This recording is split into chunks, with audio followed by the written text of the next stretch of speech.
cruise ship salary, wages, banking, and savings.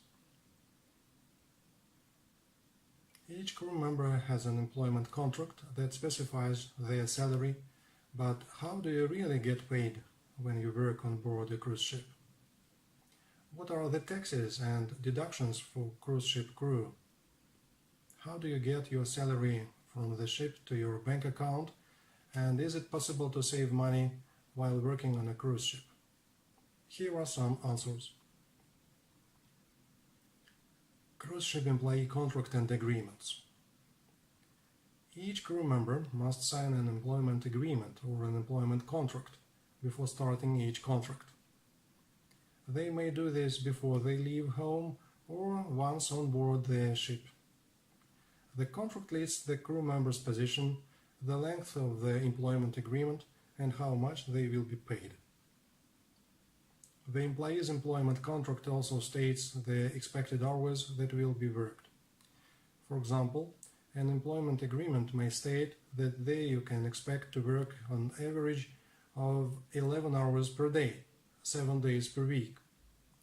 Alternatively, the contract may state that the employee may work up to 70 hours per week, 7 days per week. Some contracts may pay overtime. In the case of Royal Caribbean, the Getting on Board Employee Handbook states you may be required to work more than 70 hours per week or overtime. If so, non-management employees will be paid for the overtime hours worked. Check with your recruiter if overtime is paid and at what number of hours is considered overtime. Cruise ship jobs salary.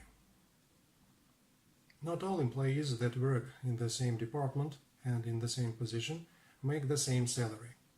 Each employment contract is different depending on crew member's nationality. For example, a youth counselor from the Philippines makes less than a youth counselor from Canada. This also explains why some cruise lines hire a limited amount of counselors from North America. Each employee must sign their employment agreement agreeing to the specified salary. How are tips paid? Cruise lines generally do not make any promises as to how much tips or gratitudes will actually be paid. Some all-inclusive cruise lines, where tips are included on cruise fare for passengers, pay a higher wage for cabin stewards and waiters because there is no tip pool. Alternatively, many cruise lines pay a lower wage because passengers do pay tips. Generally speaking, during each cruise on each ship, passengers pay gratitudes which go into a pool that is divided between the crew members that are part of the hotel and dining pool. For many cruise lines, the gratitudes are automatically deducted from the passengers' onboard account to be paid out to the crew at the end of the months. Taxes on cruise ship employment income. Crew members are responsible for any taxes due to their country of origin. Only United States citizens or employees that reside in the USA will have a US federal taxes deducted from their pay.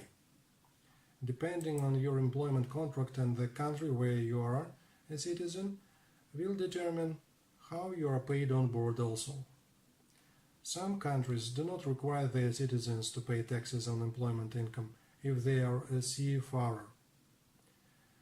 On the other hand, if you are a citizen of a country that requires you to report your worldwide income on your tax return, you may have to pay taxes when you file your tax return at the end of the year. The bottom line is that taxes will not be deducted from your payroll, but some nationalities will be responsible to remit taxes at the end of the year. The cruise line's hiring partner or human resource recruiter will discuss with the employee how they will be paid, how much they will be paid, and what deductions will be made on their payroll. How cruise ship crew members get paid? Crew members are paid on a monthly basis at the end of each month. Depending on your nationality and what you have organized with your hiring partner or human resource recruiter, will determine what currency you will be paid in, if you will be paid in cash, or if you will be paid by direct deposit. If the crew member starts their contract halfway through the month, they may have to wait until the end of the next full month to be paid. This depends on the cruise line you work for and your employment agreement. Many cruise lines have a direct deposit option for their employees working on cruise ships. This is typically set up before the crew member even leaves home. Crew members may also choose to wire transfer money to their land-based bank account for a fee. Make sure to bring a void check and a bank statement that shows the bank account number and the name of the account.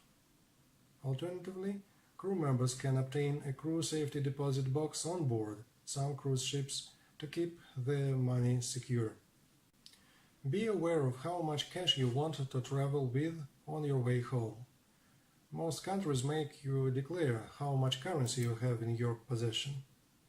Plus, you may not want to make any large one lump sum once you get to your home bank. Most banks must report single deposits in excess of $10,000.